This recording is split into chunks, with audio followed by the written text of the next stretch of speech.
Welcome back to another edition of Having a Crack with Big Mac, Jono and Rosco, and we are at the loose segment for this episode, which entails, for those listeners that normally across our loose segments, we have Jono with his weird and wonderful news, myself with some difficult questions for the boys, the would you rathers, and Rosco kindly hits us with his hard and spicy truths towards the end of this episode. So strap yourselves in. This one is something that we've been itching to get onto for quite some time, since we haven't done a loose segment for probably about a month and a half, maybe even 2 months, I reckon, even in there, because we did the interviews with Four Pillars on the last ones and Gospel Whiskey prior to that. So, yeah, strap yourselves in, boys. So how are you two doing?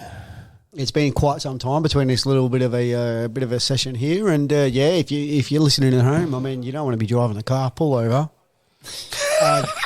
crack yourself a drink.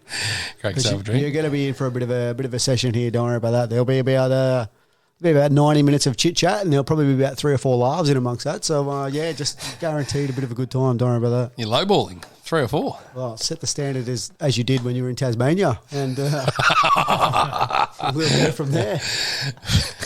You fucker. No, it's going to be some pod, I reckon, for this one here. But without any further ado, we are going to kick off firstly with Jono and his weird and wonderful news. You're fucking weird. It's been a bad day. Please don't take a picture. It's been a bad day. Please. It's been a bad day. Please don't take a picture. Well, it has been a bad day for some people out there, I'm sure, but not for us in this, we'll call it a secondary studio at Roscoe's fine joint. But before Jono shows us his weird and wonderful news from around the globe, we are about to enjoy a delicious drink called Sheepdog Peanut Butter Whiskey.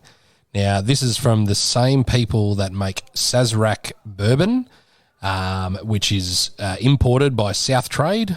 And again, those people are the same people that bring in Southern Comfort. So that'll give you a bit of association with which company does what. But yeah, so this is a different drink. It's probably along the lines and similar sort of anticipation in terms of taste as what the Dubliner is, which we have had on the podcast before. It's a good little favourite of ours. But yeah, mixing it up with something that is a peanut butter style whiskey, and coming from the States, it's going to be probably more driven towards a bourbon for a whiskey as opposed to, say, a Scotch or an Irish whiskey or an Australian whiskey of some sort. So, nonetheless, I won't hold that against you, Macca. But you're right there, mate, because it's been a little bit between sessions. And before we get into Johnny Boy with his weird and wonderful news, yeah, we should announce the sponsorship for this little segment. And it's Sheepdog. These guys are out of, is it? Louisville, Kentucky. That's where Nelly was. Remember Nelly with the old Band-Aid on the face?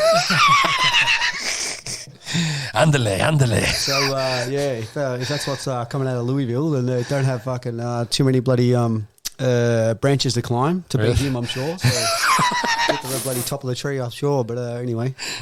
Well, yeah, Sheepdog and peanut butter. I mean, is there a bit of a combo sinister there, origin to that? Or any origin? Oh, you know, you got the old sinister origin between a dog and a peanut butter, or I didn't even think of that. Oh, this is there you little go. segment, the old peanut butter and a nuts, I think.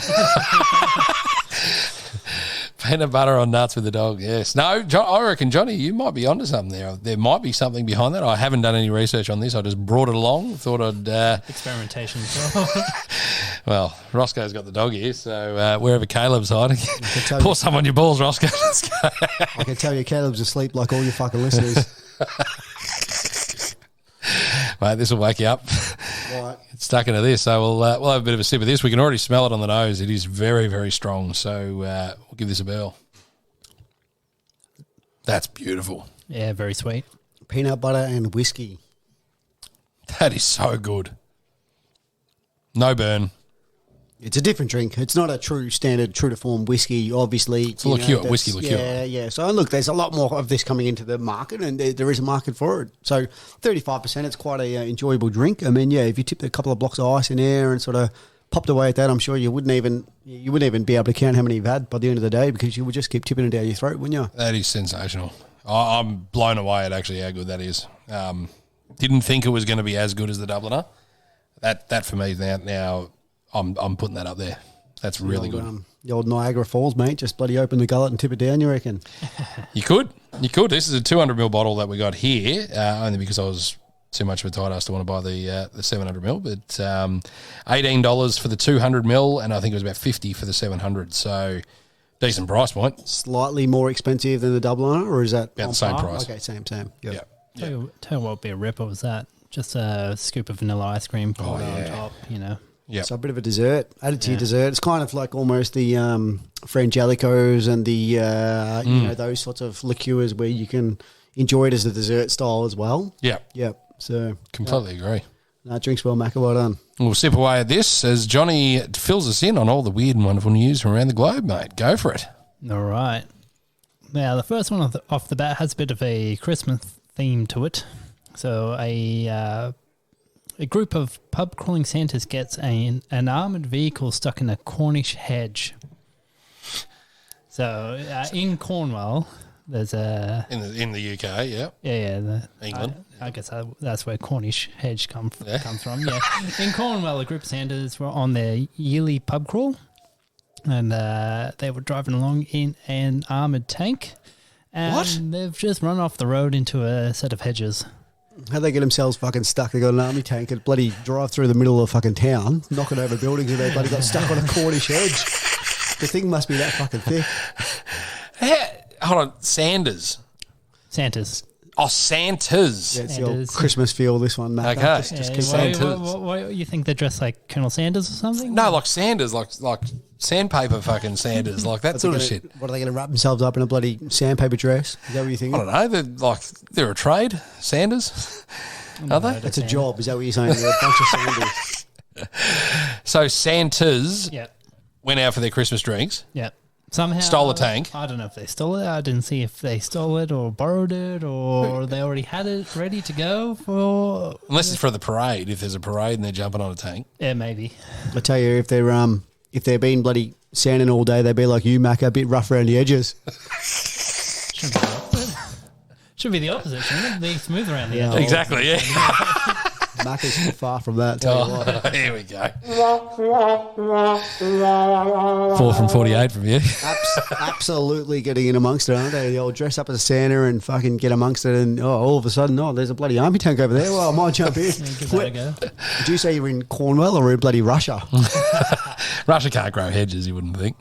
Yeah, can't make tanks either, but you know.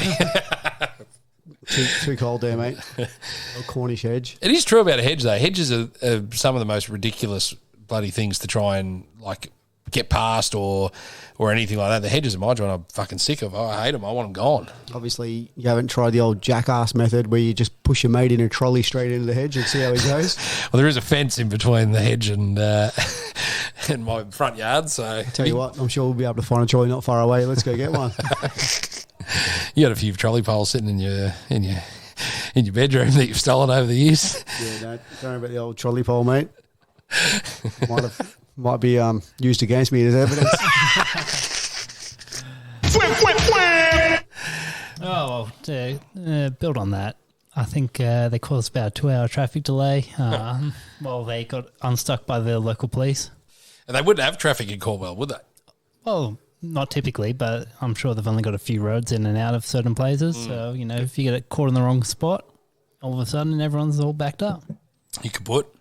I've watched a few Grand Designs houses in Cornwall, and it looks like the roads are quite tight there, and in amongst it, it's not going to be bloody Melbourne with a 4-lane freeway on the way in this way and that. So it wouldn't be much fun, bloody getting stuck behind those guys. And obviously, bloody Santa was probably late to the Christmas party on that fucking day. But anyway, I got a few of them too. Bloody hell! Oh well, very good, mate. Very good. What's the next story you got for us, mate? All right. Bin chickens have learnt to wash poisonous cane toads. Wash poisonous cane toads. So they're eating them. Yeah, so... they are a filthy fucking creature, aren't they? I hate them. So the white ibis, better known to us Australians as bin chickens, because they will just stand on top of bins and just peck their way through it and, just take whatever out and just eat it. they've learned to wash the poisonous cane toads so they could eat them. So it's been observed that few ibises would throw cane toads around in the air, up and down, get them all excited, so they excrete their poisonous venom, which when consumed by an animal can cause a heart attack effectively. In animals, so for something the size of an animal, if it was to consume a cane toad or lick a cane toad, it's like a preventive measure type of a what do you call it? Like a defensive mechanism. Defensive. Yeah. So the ibis throws them around in the air and all that sort of stuff, gets them scared, excited. They excrete all their poison. Then what they've been doing is wiping them on the grass and rinsing them in the water. And then they'll just, do it a few times, and then they'll just swallow them whole. So you're telling us the dirtiest bird in the whole world is preparing their meals properly and sanitising them before they eat them. Don't know sanitise, but depoisoning them. But they'll eat fucking old Freddy's week-old kebab sitting in the bin out the front of a Gold Coast nightclub. But it's good that they give them a bit of a fucking pull them out and give them a bit of a chop around, give them a bit of a wash in the ocean there, and then they fucking go, "Hello, boys, thank you very much." So it's kind of in all honesty, they're quite intelligent in the sense that they've understood that old fucking Freddy next door, he just ate him and he's fucking cocked it. So I'm better to apply a wash before I chop him down. Yeah, I mean, imagine the thought process around that. So, he died there eating that cane toad. So what do I do? Do I not eat the cane toad, or do I try and wash them off and see if that works?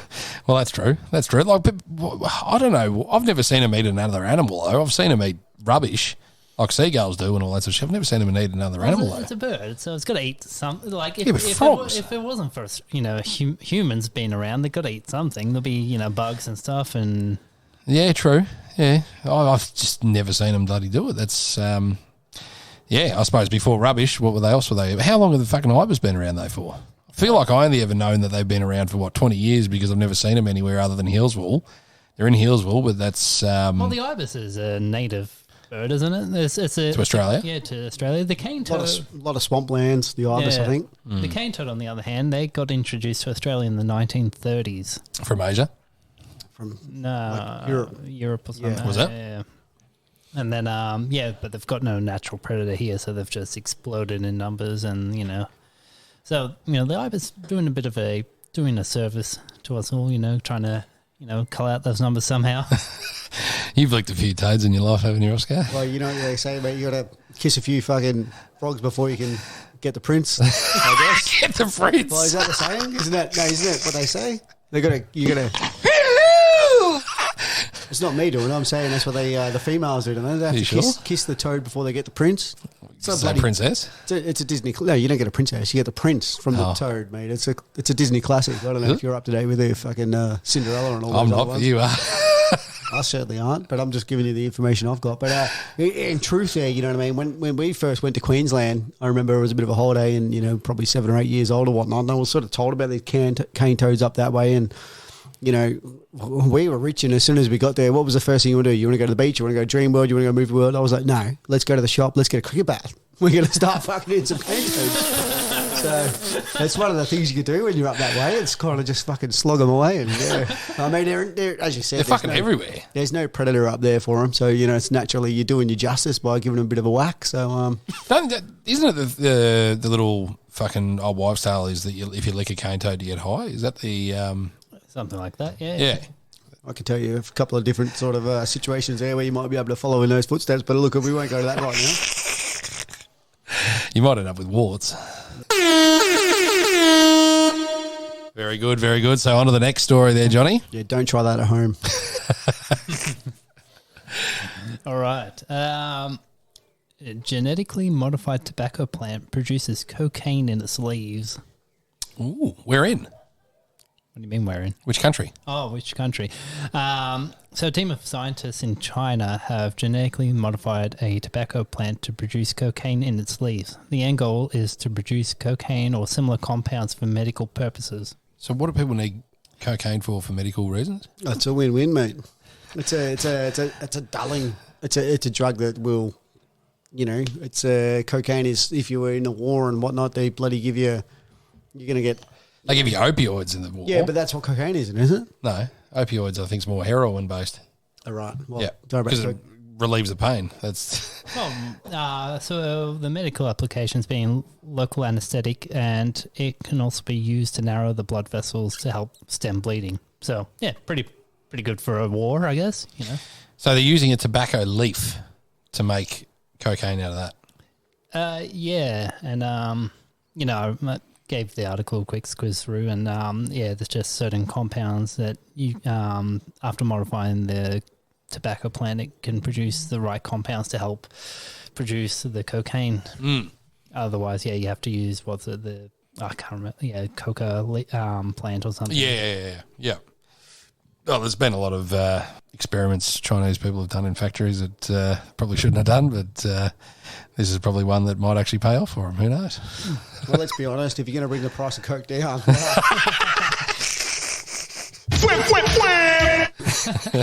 the old plants, you can grow them in the backyard. Hello, boys. This could be. I might have to follow this one up, Johnny, with a bit more information. Not that you do anything. No, I've got a lot of planting space. What I mean, I enjoy gardening, so look, I wouldn't mind throwing out the old cocaine plant. Why not? Not tobacco plant. No. Technically, but they won't know, will they? No, that is true. Looks the same. Yeah. So, but obviously, tobacco is just like a dried up leaf initially, or whatnot it is, and so that's interesting that you can graft those two together or whatever they've done. It's science. Yeah, It's science. look, it's not too difficult to throw two plants together. You can graft them and throw them together, and it sort of works. It can work, it can't work, but finally, China might be delivering after 2 years of fucking. How you going? Very good, mate. Very good. Next one on there. All right, moving on. An 800 kilogram gin ball has been stolen from Lake Constance. Gin ball. Gin ball. A gym. Gin. The Gin. drink. Gin. What's a gin ball?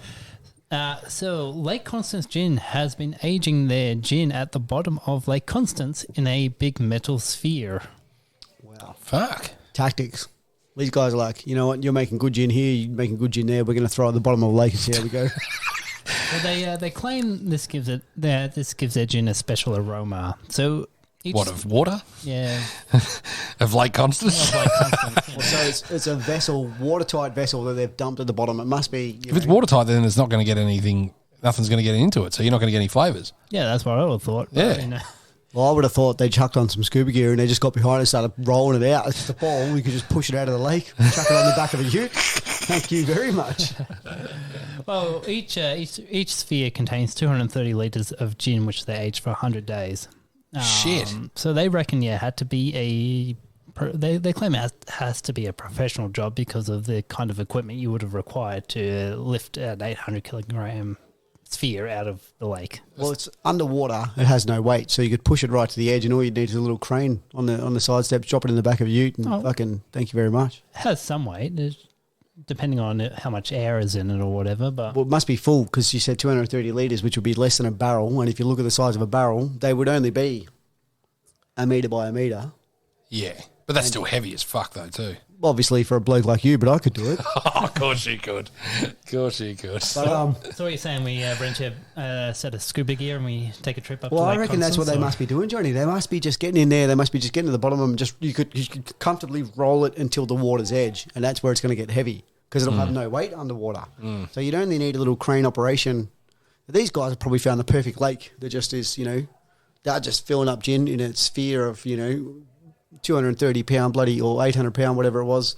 And just rolling it in the middle. It was like a set of marbles. They're just pulling the other one out the other side like a bloody gumball machine. The question is, what's to stop old Frank and his kids getting on the jet skis and fucking going for a bit of a cruise down Lake Constance and just pulling up shop and jumping down and grabbing themselves a free barrel, chucking on the back of the jet ski? Well, I guess that's the problem. I mean, someone has just gone out and just grabbed it, taken it. That was the story, was it? That's pretty much the story. Oh. That is the story. Someone has taken one of these balls out of the lake. Yep. One of these Well, spheres. Frank. I reckon what they should Fucking have looking been, at you. what they should have been doing was they should have set up a little island in the middle of Lake Constance, and they could have a little drilling session going down into the centre, and you get the gin. And it was like on your jet skis, you fang past, you can stop in for a little top up, just fill you up, keep going, mate. Have a drink. And Be a keep good moving. idea. Like a little drive-up bar or Yeah, like a like- swim-up bar when you go on vacation or something. I like that. Perfect option, and they just sort of miss that. And then Frank was like, "Oh, well, if you're not going to serve it up to me, I'm going to take it home." I reckon we should look into this gin actually a little bit more. I know gin's not a massive thing for Rosco or Jono for that matter, but it'd be good to see if they actually sell that at any retailers within Australia, just to give it a bill. Oh, man. Don't have to look for it now. We'll look for it later, but yeah, I think it'd be something just interesting just to fucking follow on from that anyway. Yeah, we Certainly, can, see whether or not there's any. If it makes any difference to the gin. Well, I heard was it late consequence? There's plenty of deaths. So I don't know if there's much flavour going on in that one, but the old jet ski as well. Fucking hell. I reckon if you did taste it, there'd be definitely a chance that you'd... I could feel it down in my plums. They're getting a nice bluish hue. Getting ready to take them to the farmer's market. You could feel it in your plums, I reckon. Deliver that at the farmer's market and you'd be an absolute hit, I reckon. Give us one more there, Johnny. Oh, okay. Saving him for the next pod when he returns. Oh, well, you'll have your own fucking weird news you can get from Japan, mate. You'll be the eye in the sky when you pop over there in Japan. You might see some first-hand weird news. Old Auntie Pie. Yeah, probably. All right, let's go with this one. So, scientists finally found the clitoris on snakes. And there's two. There's two. There's two. Double excitement. Double excitement. Well, you know, you got those fork-tongued snakes, don't you? You know, they got, you know. How's it go? So Johnny's just done a little motion to me of two fingers pointing to the side, flocking out to the side. Well, I think they sense their dangers nearby with the old snake. When they poke out the old tongue, they work out, the vibrations in the air nearby, so they sort of know what their predators are nearby, or if they're looking for a target or whatnot. Are you saying they feel it in the clitoris when someone's nearby? No, I'm saying the old poke out the tongue, which responds to the clitoris in itself. What I am saying is the snake with the old prong, or the old prong on the tongue is quite different to the old prong in your pants. Oh, the old double finger lick that you just gave me, Macca. So, yeah, a bit of a science, breakthrough there, knowing that snakes have two clitorises. So, yeah, you know what they say, double the pleasure. Well, Yeah. don't give a snake a vibrator. Won't know which one to push. Oh, it's interesting. It's taken them so long to find it. I mean, I'm sure that's what she said. It would have been, obviously a little bit of a tough situation to work their way through there, but the old underbelly of the snake wasn't quite what they thought it was it? Surely there was only one spot logically where these parts are going to be. Like a snake looks exactly the same all the way on the back and all the way underneath as well. There's no real hidden compartment other than the little slit. I've never had a look at a snake quite as thoroughly as you. Yeah, Well, Bear Grylls. But Bear Grylls goes through them. You remind me a bit of a snake fucking oil salesman. Snake oil salesman. No, that's what I meant to say. A bit of a tongue twister, that one. You've been twisting your tongue around too many snakes, I reckon. You've had a few too many killer pythons today, I reckon. I could go and kill a python right now, I reckon. They're not bad. What else with that story, mate? That's about it. Oh, that's about it. Very good. Do you want to do one more? I mean, Might as well, since you're going to be away for some time, mate. yeah, but you're not going to be recording without me, are you? Fuck no. No, can't make a pod without you, mate. Oh, cheers. Have you done any news out of Thailand? Oh, yeah, we have. Roscoe's favourite story was out of Thailand. Tell you what, I got arrested there once anyway. Pick up for the fucking other pod. Every monk in a Thai temple has been defrocked after testing positive for meth. For methamphetamine. Yeah. So every monk. So the In which temple? Oh, some Thai temple. I don't know. You really want to know? A Buddhist temple in central Thailand. Shit. So, I mean, They're all in the gear. well, they live the simplest life, right? They just enjoy their day, they pray for peace, and then they smoke a peace pipe, and then they fucking enjoy themselves, don't they? So, So no one's ever checked what's in those fucking pipes. well, I mean, they keep to themselves. They're not like this bloody bloke in Scarborough the other day. Did you see him on the news? What happened? They're smoking a bit of his own peace pipe, which might have had a bit of ice in it and whatnot. And he was pulling out the old trolley pole. He was bashing cars as they're standing through in the middle of the intersection, just bashing. Police finally caught up with him and he was bloody trying to bash the reporters. So, yeah, they sort of keep to themselves is a good thing about the old, these peaceful types that are in remote areas and enjoying what they can while they're there. So, have you ever seen a monk's temple in Thailand when you went over there? I saw the inside of Prison Cell. Not quite the inside of the monk's temple, but anyway. Oh, there's a bit of solitude there. You can do a bit of reflection, bit of prayer. Yeah. Yeah. Bit of bumming. Pray that you're never back.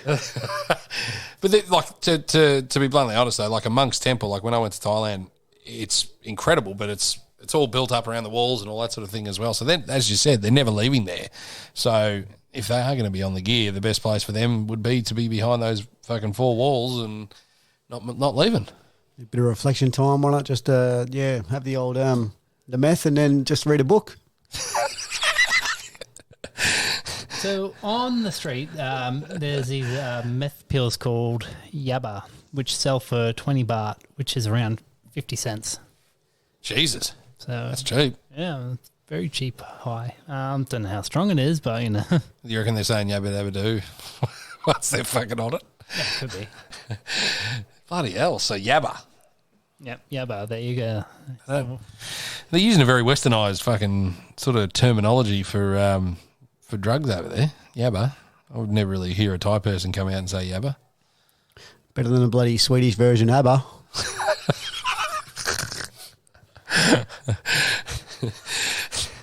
Very good, very good. Anything more with that story, mate? Nah, nothing else really that interesting out of that. That was about it. That was about it, That's all right. High monks, what else do you really need to know? High monks. Well, it's better than the ones that start cults and make get the leaders to make everyone eat their shit. We shout out to Brian's boss. He's tall and his nickname's Monks, so let's call him a high monk as well. Old Brian, our favourite listener. Big shout out, big Brian, and the high monk. No, very good. We'll wrap this up now, and when we return, we'll be back with some tough decisions the boys are going to have to make in this one. So stick around. Now I gotta cut loose, put loose, kicked off Sunday shoes. Please, Louise, higher and higher, baby. It's a living thing. It's a terrible thing to lose. It's a given thing. Welcome back. We are at the second part of this episode with my own hard decisions that the boys have to make each time we do this loose segment.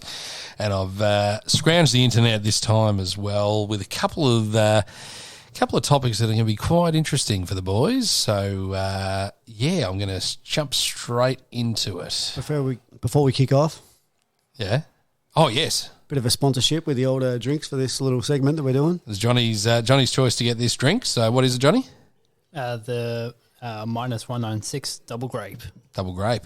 It is a very, it's been around for a couple of months now, and it hit the ground running. Everyone was very, very much anticipating this flavour because it's got a bit of hubba-bubbery grapishness to it as well. You getting that? Quite a strong scent on the nose. Mm-hmm. Yeah. Get quite a bit more through than what you do out of the lemon. Well, the lemons, their other one that they released in Australia too, and Suntory back in this one, and they've really, really hit the ground running straight away from the get go. So, Well, it's the Australian version of the 9% or whatever they're called. The ones that all us Aussies like to get on when we're in Japan, and you just go down to the 7-Eleven, and they come in the tall boys, the double cans. Yes. Yep. Cheap and accessible. So, Do you reckon you'll have a few of those when you're over there? Oh, I mean, I won't rule it out. What do they say? When in Rome? When in Rome. That's right. Hey, Johnny. Yeah, pretty much. When in Jap? Heard you pick these up from the vending machine. In Japan you can, you just walk by a vending machine and just, Help yourself. help yourself, get a few out, How does that work with ID then? Trust. Japanese trust their fucking people a lot more than the Australian government trust us. The old vending machines in Japan. Johnny, anything else you can purchase while you're over there? Oh, you can purchase anything. You can get foods and drinks, and in certain parts of Akihabara, you can go down to the basement of a certain building and get used underwear. Used underwear? Yeah. Oh, God. Jeepers. Well, That's what they were called. I'll tell you what smells just as bad as a bloody bit of used underwear. What's out that? of a vending machine in Japan. The old stubby holder on Why have you got a Geelong Premiers from 2022? That's a good question, Matt. Good year. It's a good question. Actually, yesterday, I'm not sure if you know, I had a couple of good friends come visit yesterday. Yeah. Had a bit of a swim in the pool. And Only good friends were allowed. Johnny Yeah. was here, and I invited the old great man, Sean Donovan. Oh, yes. He popped over for a few beers yesterday afternoon in a game of volleyball, which was nice to see the great man. And geez, looking lean, he's looking fit, the old Donovan. So he bought you that, did he?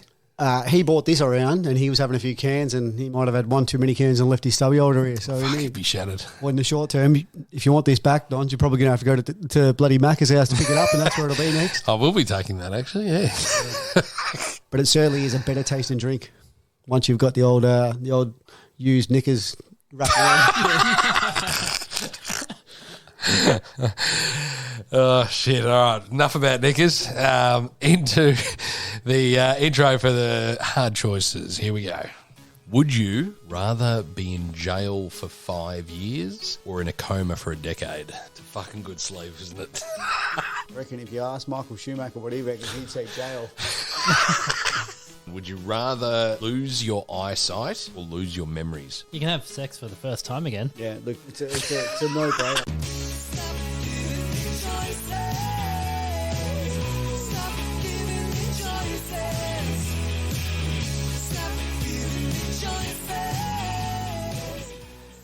Well, that's my new intro I've decided to do for this little segment here. It's a bloody good one. I saw a couple of chuckles Rosco did about his Schumacher comment. I'll tell you what, I'm looking at me watching you, Macca, and you're just about out of time, mate. So you better deliver.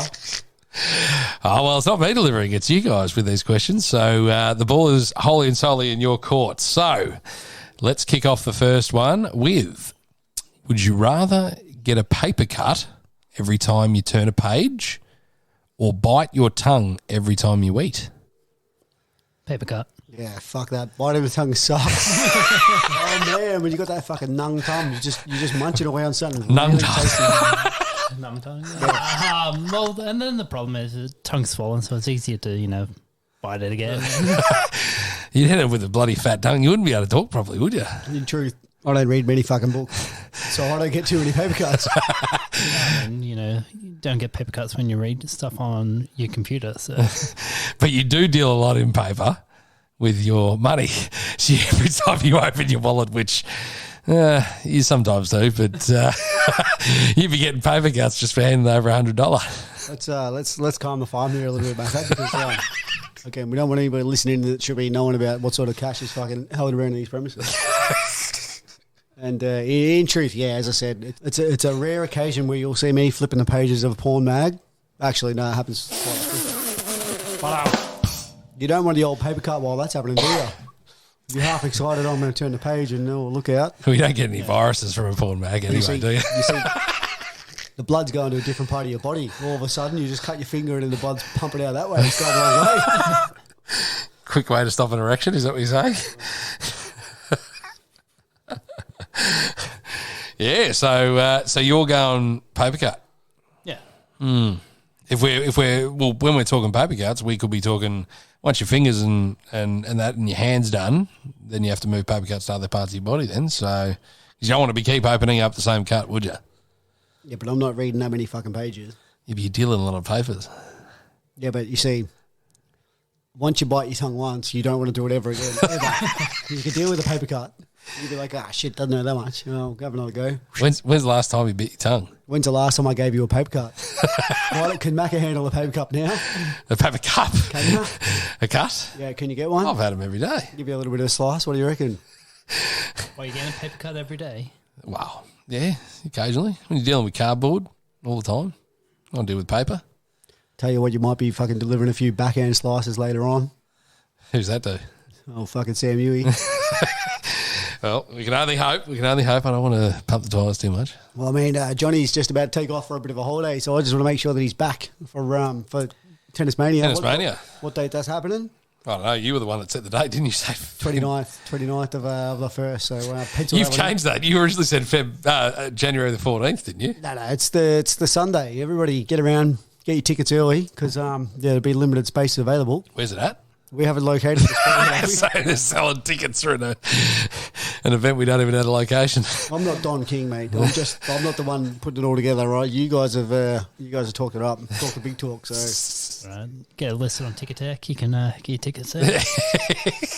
yeah, 29th of the 1st, guys. Get in early. Yeah, I would actually. I don't want to bite your tongue. You are right. You need to bite your tongue a bit more, I think.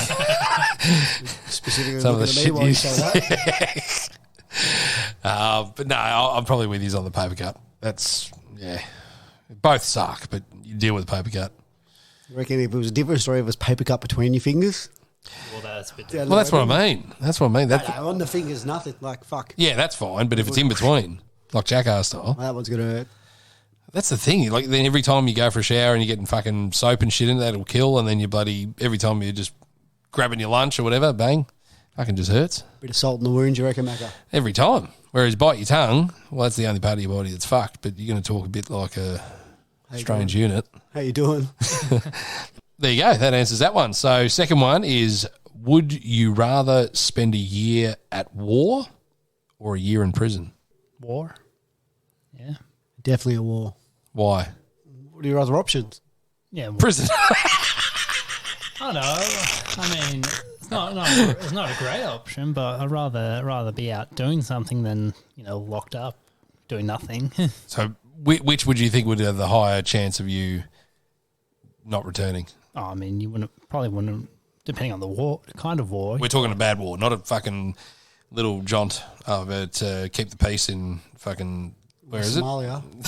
it? No, where is it? Bloody, what's the place with not New Guinea, not Papua New Guinea. Oh, maybe it is Papua New Guinea, where the Australian armed forces are at the moment. Something like that. Yeah. Wasn't there a vote Solomon or Islands, something? maybe. Yeah, Solomon. Yeah. something like that. The vote or whatever, and they're like, "Nah, we didn't lose." What do you mean? Yeah, peacekeeping versus into actual war. I mean, yeah, We're talking Vietnam or bloody World War II. II. High chance not coming back. Sort of. thing. Correct. This is the thing. You're still going to fight for what you want, mate. And let's not discredit anything the Australian armed forces have ever done.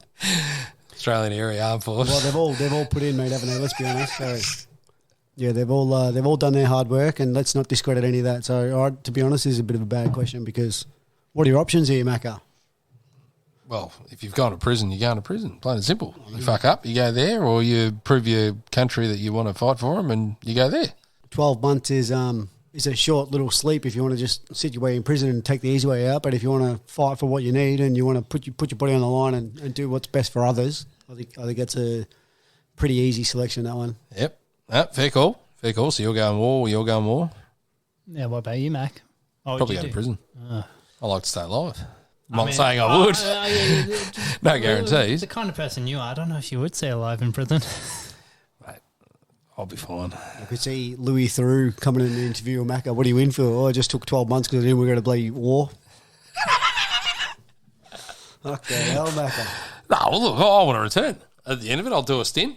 Do a stint in jail if I have to. A couple of podcasts, a couple of bloody cellmate from fucking, Johnny from fucking Cell Block C and fucking, From H Division. Rosco from H Division. All right, on to the next question. Would you rather be gassy on a first date or on your wedding night? Now, this is a good question because two of us on this pod have had a wedding and Johnny's experienced a couple of more recent first dates. So we should get a bit of a comparison here. I think we should let him answer the question first. Let's hear Johnny's thought process amongst this. All right, Johnny. How gassy are we talking? Oh, yeah. To the point you can't stop it from coming out. So it's just going to be It's going to be out. And it'll make you feel shit in the guts like whirlwinds. going to be squeaking out. Yep, It's going to squeaking. be They don't have to make sound, but they stink. A few stinky farts.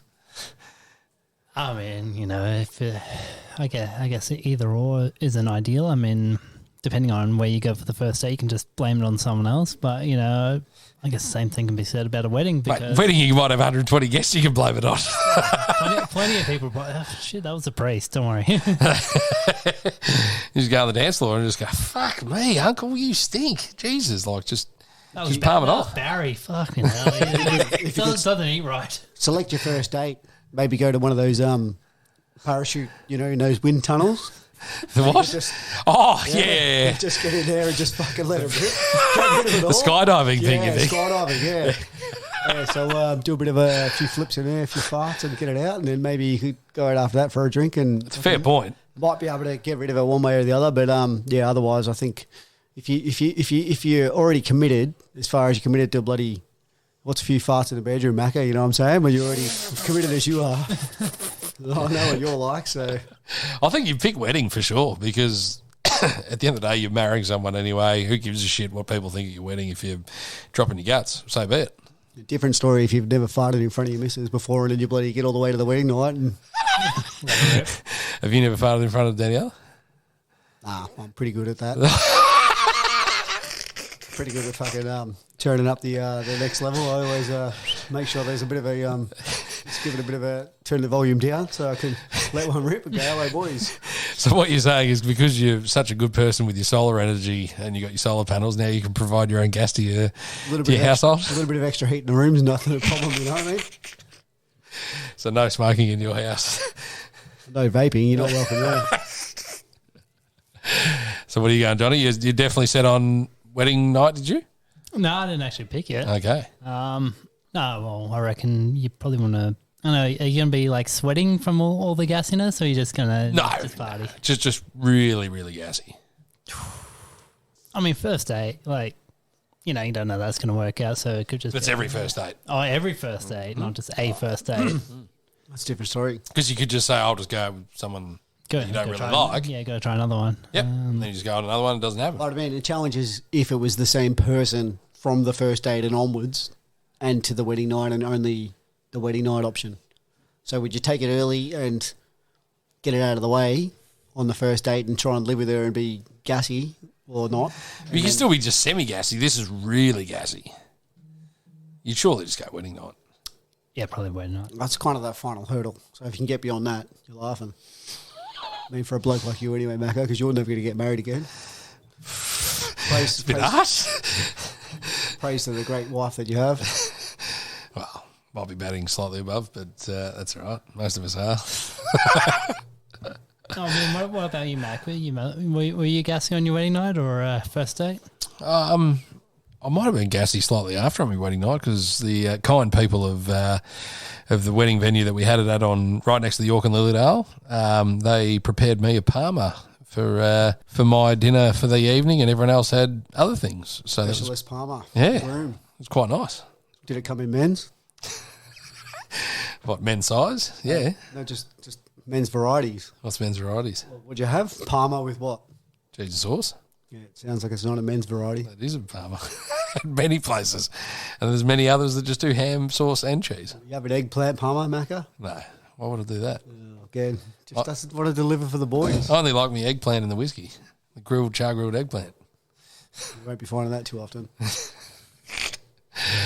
All right, so we've all gone wedding night on there. And the final one is, would you rather have skin that changes colour based on your emotions or tattoos that appear all over your body depicting what you did the day before? Neither of these are options that actually exist. That's the whole idea of this, mate. Yeah, but like... So you go to war? Well, not going to happen. Yeah, but that is an option that is... You wouldn't do it. At least a realistic option. Well, you never know. Now, this could be a 200-year ago option where you could say, right, you're going to fight this war now or you're going to prison for a year. Yeah. But this one here is like 200 years in the future. Well, China's doing some developments, aren't they? We just had learned about that in the weird news. You want to tell us about the developments? They're having skin that changes colour based on emotions. I've never seen anything about that, but all right. So what do you do? Colour based on your emotions. So red, angry, blue, happy, I'm guessing. Horny or something. blue horny. Or, yeah. What's the alternate tattoos. Or tattoos that appear all over your body depicting what you did yesterday. So Roscoe's tattoos every day would probably just be him having a good old choke of the chicken. On the daily. And then a speech bubble just with a little poo emoji because he just does nothing but talk shit all the time. If there's one bloke who keeps fucking bringing up old shit, Macca, that's why you're the plunger. The plunger. You're the fucking plunger. That's the first time I've used that joke. It's the first time you... Oh, no, it's the second time you used that joke. Recycler. Call you the glove box, mate, because you're useless fucking shit. Did you just look that up on your phone? You've got a fucking... Can never shut you up. You've got a file storage of fucking all these little sayings you've kept. Here we are. The old glove box, Macca. He's full of useless shit, and you can't be shut up. Here we go. He's written that down in a file. Fucking hell. So what are you going, tattoos that appear or the colour changes? Oh, how about the tattoos? Are they everywhere or just All over your body. Yeah. Depicting every day. like very graphic or cartoony? Yeah. I mean, some days will be pretty boring, I guess. You don't have much to show for it. Yeah. I mean, Well, there'd be one tomorrow. Yeah. There'd be one of us doing this right now. That's all over your back.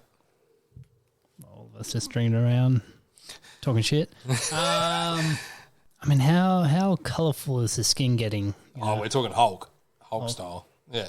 That could be entertaining for a bit. Let's go that. Go colour. Colour. All right. Go colour. I'm also sort of leaning towards that direction. Any reason? Well, like, you just said you could change colour of your skin. That's pretty cool. But I mean, if there's anyone here who has some bad tattoos, Macca, Oh, it's you with your anal beads. you've got some tattoos lined up, Macca, you should just tell the audience about these old tattoos that you've got. 'Cause Lined there's up? I haven't got any lined up. There's a few on your arm. You might want to fucking give the old audience a little bit of a history lesson on. So, Well, they're no anal beads like yours. but I mean, look, you know what it's like getting a tattoo, and when you get a tattoo, it means something, right? Yeah. Like, so that's it. So you don't want a tattoo every day just appearing on your arm No. of what you did yesterday. Yeah. There's no purpose. It's true. There's no such thing as a tattoo if that's the case. Just like yesterday's fucking news. Yeah. Like you, Macca, always delivering fucking a day late. I need to get one of those in. But in truth, the thing is about the tattoos, mate. You know yourself. It's a pain. It's a threshold you got to put yourself through to get a tattoo. And of course, there's something that you want on your arm. You got Julian on the arm there. Julian. Yep. That one. Yeah, and the old what's that? The time watch. That was the time he was born. Yep, perfect. Yeah. So and that means a lot, doesn't it? Like, yeah, that's right. That's what tattoos are about. What's on the other arm there? Your mate? Oh yeah, I've had a few beers with him. He knows beers. What else you got? Yeah, that's about it. Roll them up, mate. Roll up the sleeves back and let the old fans know about those tattoos on your arm. That's all right. That's all right. Save it for another day, mate. He just goes into half a conversation and just hides the rest of it, does he? Just hearing you, mate. Hearing you. Well, again, that was a shit question. So anyway, You never even answered it. well, neither of these. So you go are in colour? options. Well, it's just a Mate, dumb it's thing. just fucking. This is just what you do. You just answer questions, mate. Yeah. Well, look, I'm. Are you fighting 100 duck-sized elephants, or are you fighting one elephant-sized duck? What colour are my options here? What colour? Yeah. Change colour every day. Yeah. Fuck. Every colour of the fucking world. Magenta. Yeah. I'm happy just throwing out some Turquoise? colours. Yeah. I'll just go the colour option Yeah. based on your mood. Yeah. Yeah, I'll take that. Yep. I might go that too. You'd be the only one that can do it, I suppose. It's good. It's a good option. No, very good. Very good. Well, that's pretty much wrapped up the little segment there for the weird and crazy little questions there that I threw to the boys. So when we return, we will be back with Roscoe's hard and spicy truths. So stick around for that.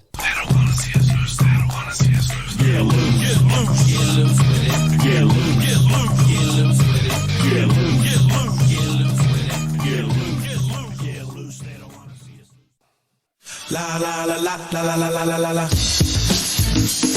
Yo, what's the deal, nigga?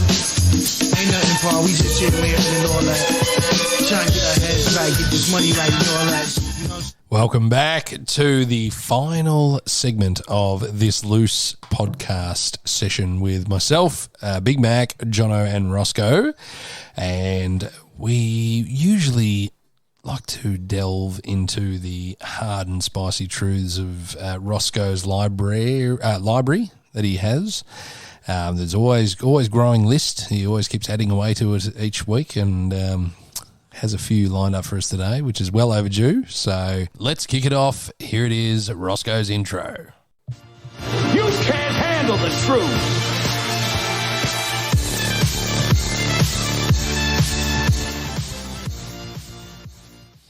Never gets old, that intro. It's a fucking ripper, mate. Definitely a pop song, that one.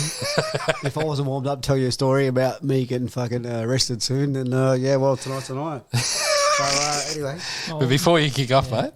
You want to tell us about the drink we have here? Oh, the special drink for this segment. Yes, sponsored by? Old cheeky fucking Napoleon, who died fucking 400 years ago. 1510, this has been around since 1510. What was Napoleon known for? He's up there with Adolf Raffler.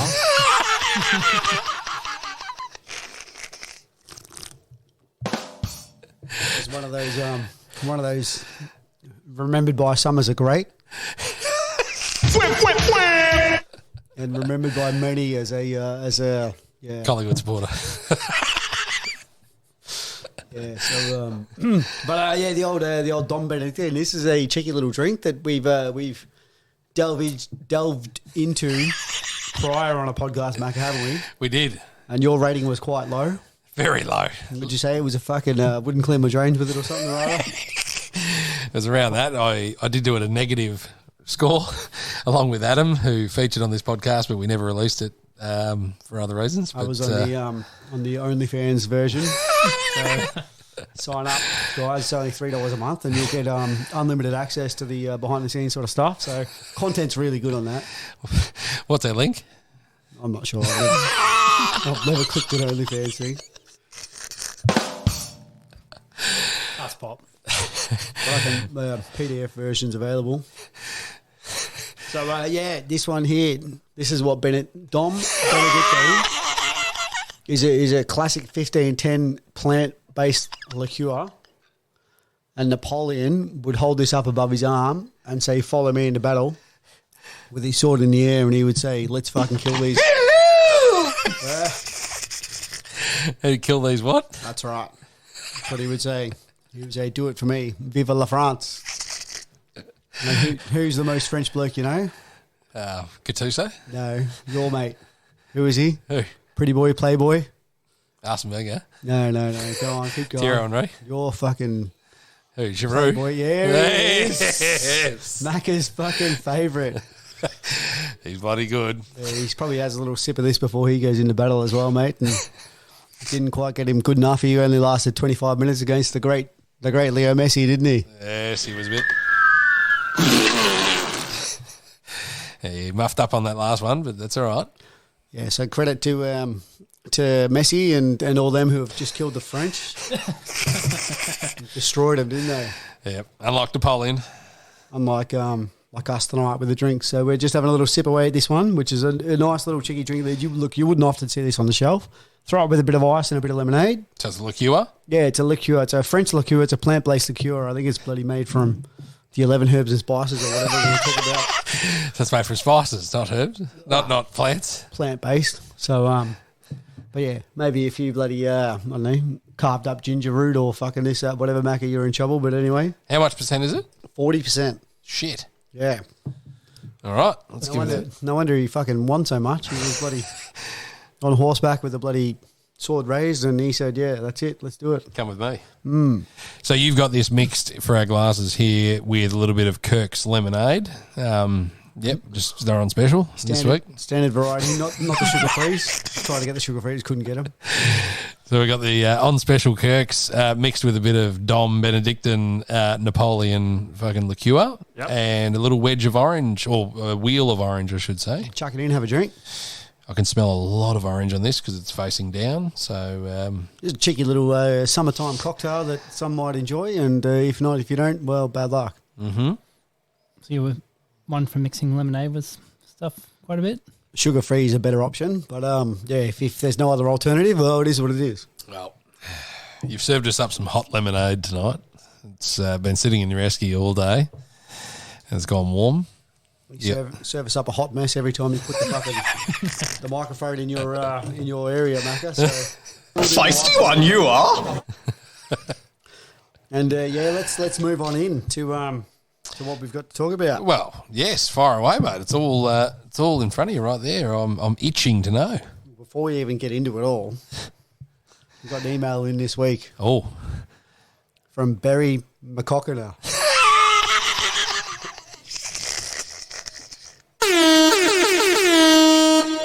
Barry. what's Baz got? Yeah, we'll call him Baz for short. But he says, Barry McCockiner says, look, boys, love the podcast. Got a joke for you. So he says, look, a man goes into the confession and he says, forgive me, Father. Last night I made love to twins.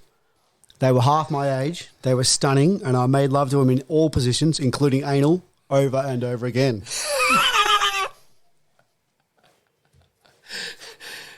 Anything else? Well, the priest thinks for a few minutes, and he says, "Hey, Barry, I think you should buy 7-Eleven, seven lemons, Buy 7-Eleven. and squeeze the juice into a glass and drink it."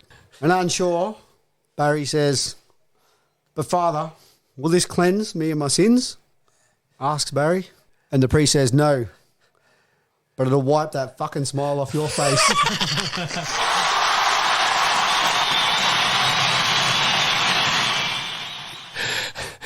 So anyway, that's a great little cheeky email in from Barry. He's a fucking ripper.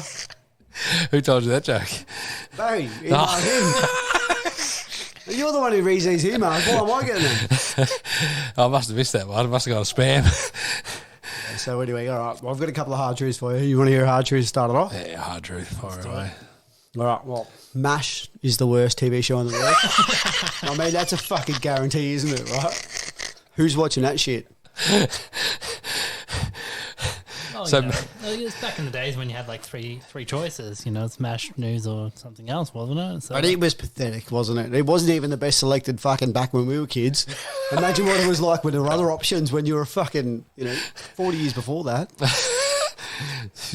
So MASH just does not rate for you at all? It's right there next to Seinfeld. oh, give Seinfeld more than Nash. So is it the storyline that you hate, or the actors, or just the whole general nature of MASH? No, it's just facts are facts, Macca. It's a hard truth. Yeah, so that's what it is. We'll just throw that one out there. So Yep. anyway, moving on, yep. All right, I've got another hard truth for you there. Mm-hmm. You know, there's more planes in the ocean than there is submarines in the sky.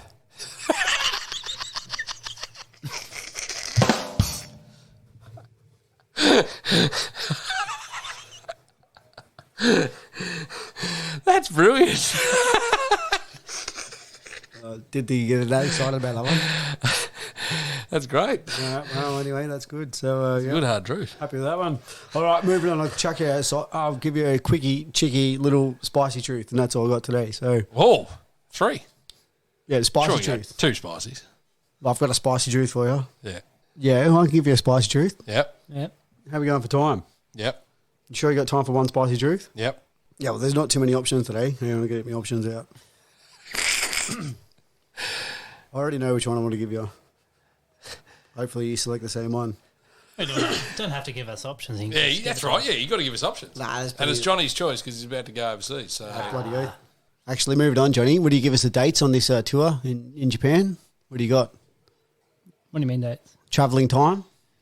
When are you back? Leaving soon? Leaving soon. Over there for New Year's would be brilliant. Yep. Over there for New Year's. See 2023 with a bang. Yep. Hopefully, yeah. Bit of not literally. And Wow. then, bit of a tour around Japan. Mainly in Hiroshima, and then visiting Tokyo, Kyoto, Osaka, Kobe. So quite a little bit of travelling there as well, which would be good.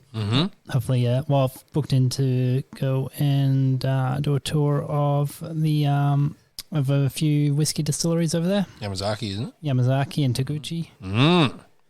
And when are you popping the question? I don't know. When am I popping the question? Could be early in the trip or later in the trip. I don't know. We'll see. Oh, And back delivering down on bloody nothing all year, and then he pulls out the old hard and spicy truth at the end of the year, that's putting Johnny under the pump. Well, this won't be released till probably almost the time that you're getting back, so you'd hope that you would have... Well, hopefully. Just let me know, and I'll pause it, and I'll wait. Yeah, maybe you can hold off on releasing everything at once this time and, space it out a bit, We She might listen. We go months without recording, and then, we do a few apps and you release them within about 2 weeks. And then we're cooked. Yeah. No, that's all right. That's all right. It's So we're looking forward to that. But did you give us a return date there, Johnny, on the return? Oh, I'll be back around, the 25th? Perfect time, and that's the week of Tennis Mania. I don't know if you put that in your fuck calendar. Yeah. But I think we've got that booked in for the Sunday the 29th. So yeah. There it is. Is that when the Australian Open finishes? Yeah, 29th is the men's final on the Sunday. So we got Sunday night, so we're going to do it Sunday day. So effectively you got less than 32 days to prepare. You want to coach me? You can afford me, mate. Oh. I know nothing about tennis. Yep. All right, well, hit us with 3 different options for spicy truths, and Johnny gets to pick one. All right. I've got got a text message. We'll just move it on the other side. All right, a couple of spicy truths for you. Well, I've got the best wife. Do you want to hear that one? That's the old best wife story. Pass. I've got another Greg the Animal story for you. Well, we heard one. We have heard one before, yep. We've got the old Tirana run. Tirana run. Yep. We got Ralph, the parking attendant. Oh, that's new. Haven't Yep. heard of that. And then there's the Weekend Warrior. We've already heard that. Oh, I've got another version. We got a variety of Weekend Warrior stuff. Weekend Warrior Part 2. That's all right. No, I'll call it Part 2. Call it fucking 1V or whatever you want. V1. V1. And finally got the sign flip for you guys. So there's a couple of rippers there. Don't worry about that. So there's 2 in there that he's never mentioned to us before. It was the sign flip and the... What was the one before Weekend Warrior? There was the parking assistant. We've never heard of those 2 being said before. So Old Ralphie. Your call, Johnny. My call? Oh, no. I mean, Greg the Animal was pretty good quality last time, wasn't it? With the spider. They're flinging the spider star, or I think ninja star straight in your mouth. There's a few stories me and Greg got up to. Don't worry about that. So I've always got something funny to say. But yeah, there's a few options. Oh, it's your choice, Johnny. Trust me when I say it, he's a fucking animal. We started off low. We'll go a bit higher with that one. But anyway, yep. I kind of want to hear another Greg the Animal story, to be honest. Really? Yeah. Okay. Well, it's your choice, mate. He's going to lean into a Greg. No, Greg. Poor Greg. Sorry, mate. It's all right. He's moved up to Darwin. Even better. Off you, Greg. So See you, mate. I just saw him on Facebook. They put up a bit of a Christmas Facebook thing. Mm-hmm. And said they've been travelling, him and his missus and a couple of kids. So, yeah, that's good. Greg, he's a good mate of mine. But I haven't seen him for a few years. But, boy, when he was an apprentice and I was an apprentice and we fucking done a few things. And, yeah, he just didn't know. He had like that no off switch. He was one of those guys that was just, if there was a deal to do something, it was like, yes, absolutely, I'm gonna get amongst it. So we one day we're doing an extension to a house and we're pulling the tiles off a roof and he needed to take a shit. I said, I dare you to pull a couple of tiles back. Like you're on the toilet. Into the toilet? No, into the roof space. Oh, no. So here he is, kicks up a couple of tiles, fucking sits down, drops a couple of logs into the roof. A couple of animal logs. None the wiser. I mean, were the owners moved out, not living in the place during the renos? Or? Well, you would hope so.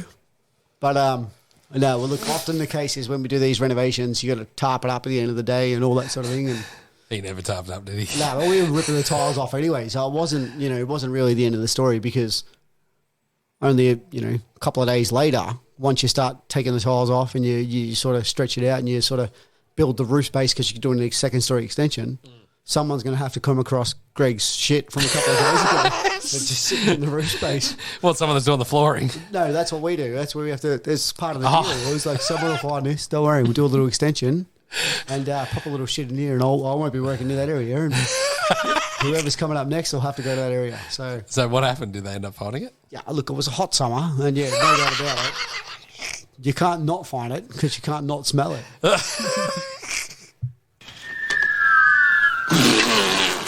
Did a few of those in the roof. Well, that's all Greg, mate, and that's what he does. He's just always up for a challenge, and he certainly is. There's a few tradie stories that I can share with you boys. So, That was a good one. It's a spicy truth, no doubt, and yeah, it's a stinky truth, let's be honest.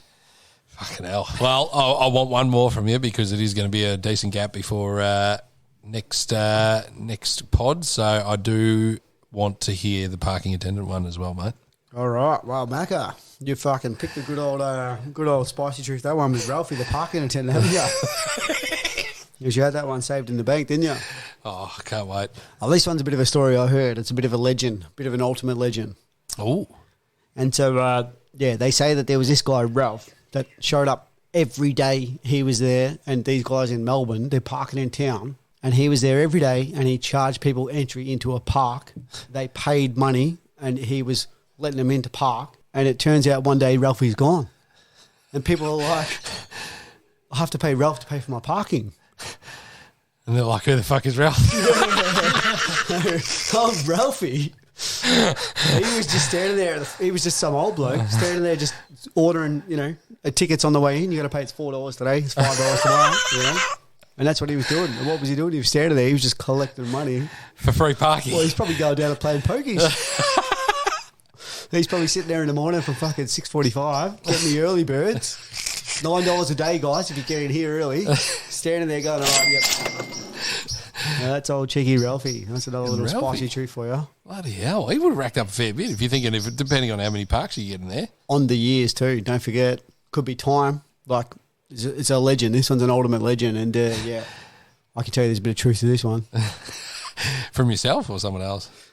Look, I'm just going to say that I know this story exists. That's all I'm going to say. Well, it's not you, is it? Are you Ralphie? Yeah, it doesn't matter if it's someone else because no one knows who Ralphie is. I'm too busy to stand there all day, but I know this is a true story.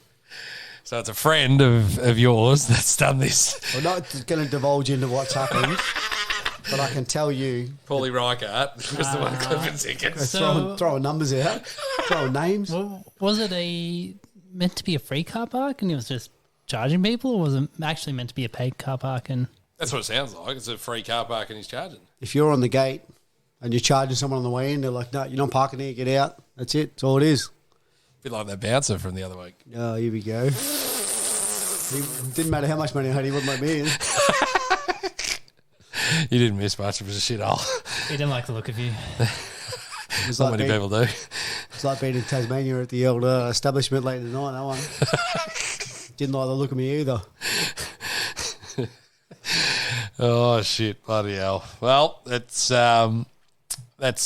pretty much wrapped up most of the things for this final segment. And what are we thoughts on Napoleon, boys?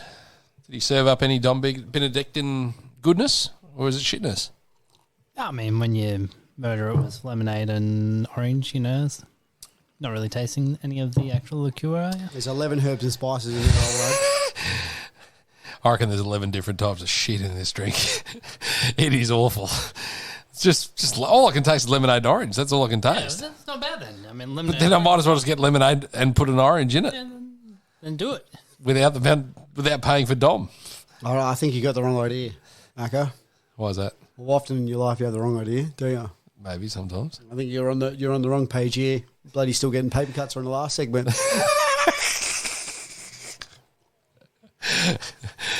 Fucking hell. So, yeah. Well, that's it. I've got a couple of bloody spicy chews. I'll hit you with them. I'll give you a couple of hard chews, and it's pretty much how the world goes these days. It is. And before we sign off with Roscoe's final words for the for this episode, we are going to wish Johnny a very, very safe trip to him and his partner, and wish them all the best on their journey over to Japan, and have an absolute blast, mate, and enjoy everything over there. And we'll look forward to seeing you when you're back as well, mate. We'll be cracking a few bottles, I think, too. Yeah, I'll try and get a few bottles back through customs and, crack them open on the pod here. Mm-hmm. I'll be looking forward to it. I'm sure there'll be a couple of stories to be told about the trip and how enjoyable it's going to be. Johnny might actually have the hard truths when he returns. I was just thinking there could be a couple of spicy truths coming out of this little vacation that they're going on. Bloody hell. See, I mean, I don't know. I think I'll be a lot more tame on this one now that I'm going as a partner. I mean, last time I was in Japan, Oh! I was a single man. I was a single man. And, Jeez. Fucking bit of... on the town, old Johnny cutting loose. Johnny boy. All right. Seen that before. Yes. Tasmania, sorry. Hobart, sorry. Yes, Roscoe. So, yeah, all right, we're moving on without any more. You want me to say something to finish? Yep, go for it, mate. All right. Well, yeah, we wish Johnny the best of times while he's travelling away. And as Johnny, this is a little bit of a positive reinforcement for you as you travel as well, mate. So listen up. Give us your ears. You can't change the past. You can only change the future. If you want to be liked, be likable. If you always do what you have done, you will always get what you have got. Fair. Do you understand it? Not really. So I'm sure it's a positive quote. That's been us. We've been having a crack with Big Mac, Jono and Roscoe, and we will see you on the next pod. Take it easy. When I see you